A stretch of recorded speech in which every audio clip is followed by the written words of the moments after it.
Just in case you forgot what the devil is trying to do to America, here's a little reminder for you. Listen to this. If I were the devil, if I were the prince of darkness, I'd want to engulf the whole world in darkness, and I'd have a third of its real estate and 4/5 of its population, but I wouldn't be happy until I had seized the ripest apple on the tree. So I'd set about, however necessary, to take over the United States. I'd subvert the churches first. I'd begin with a campaign of whispers.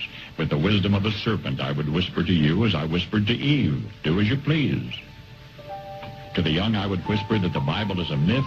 I would convince them that man created God instead of the other way around. I would confide that what's bad is good and what's good is square. And the old I would teach to pray after me, Our Father, which art in Washington. And then I'd get organized. I'd educate authors in how to make lurid literature exciting so that anything else would appear dull and uninteresting. I'd threaten TV with dirtier movies and vice versa. I'd peddle narcotics to whom I could. I'd sell alcohol to ladies and gentlemen of distinction. I'd tranquilize the rest with pills. If I were the devil, I'd soon have families at war with themselves, churches at war with themselves, and nations at war with themselves, until each in its turn was consumed. And with promises of higher ratings, I'd have mesmerizing media fanning the flames. If I were the devil, I would encourage schools to refine young intellects, but neglect to discipline emotions. Just let those run wild. Until before you knew it, you'd have to have drug-sniffing dogs and metal detectors at every schoolhouse door. Within a decade, I'd have prisons overflowing. I'd have judges promoting pornography. Soon I could evict God from the courthouse, then from the schoolhouse, and then from the houses of Congress.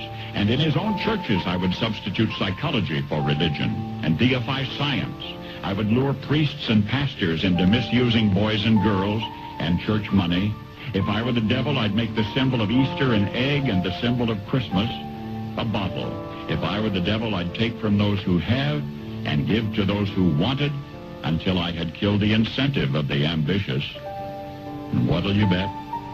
I couldn't get whole states to promote gambling as the way to get rich.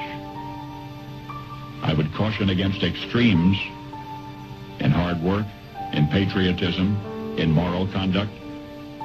I would convince the young that marriage is old-fashioned, that swinging is more fun, that what you see on TV is the way to be. And thus I could undress you in public, and I could lure you into bed with diseases for which there is no cure. In other words, if I were the devil, I'd just keep right on doing what he's doing.